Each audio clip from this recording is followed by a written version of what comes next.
Hello student, यहाँ पे एक क्वेश्चन है कि if the distance between the earth and the sun were half of the present distance then the duration of the year would have been nearly. देखिए, आपको हम Kepler's law पढ़ाए थे, उसमें बताए थे कि जब भी कोई प्लेनेट सन के अराउंड घूमता है, जैसे कि ये सन है और अर्थ इसके चारों तरफ मान लीजिए कि घूमता है, ठीक है, तो इसके सेंटर के बीच का दूरी है स्मॉल आर।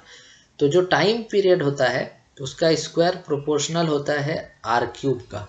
ठीक है, ये केपलर का जो तीसरा नियम है ना, लॉ ऑफ टाइम पीरियड्स, जो हम आपको ग्रेविटेशन में पढ़ाए थे, उसी पे ये बनेगा। तो टाइम पीरियड का जो स्क्वायर होगा वो आर क्यूब का प्रोपोर्शनल हो जाएगा। तो आप समझिए कि यहाँ फर्स्ट केस में मान लीजिए टाइम पीरियड है T1 का स्क्वायर, तो ये हो जाएगा R1 का क्यूब।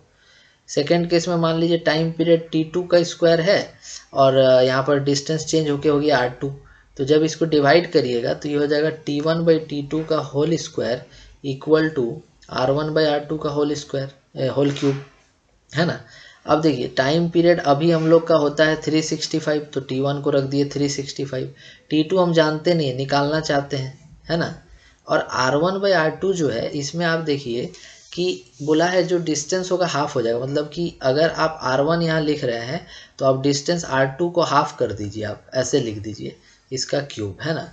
तो यहाँ से R1 कट गया, ये आ गया 365/T2 का whole square equal to R1 cut गया, 2 चला गया ऊपर, मतलब ये हो गया 8। ठीक है, तो अब यहाँ पर देखिए कि ये हो गया आपका 8। अब यहाँ पर देखिए कि आपको T2 चाहिए, तो T2 का स्क्वायर इक्वल टू हो जाएगा 365 का स्क्वायर डिवाइडेड बाई 8, है ना। ये 365 का स्क्वायर और नीचे 8 आ गया, T2 चला गया उधर, तो ये T2 हो जाएगा आपका 365 डिवाइडेड बाई 2√2। ठीक है, अब हम इसको करेंगे डिवाइड, तो देखिए 365 को डिवाइड किए हम पहले 2 से, फिर डिवाइड किए 1.414 से, तो ये लगभग 129 आ रहा है, मतलब कि T2 जो है वो हो जाएगा 129 डेज।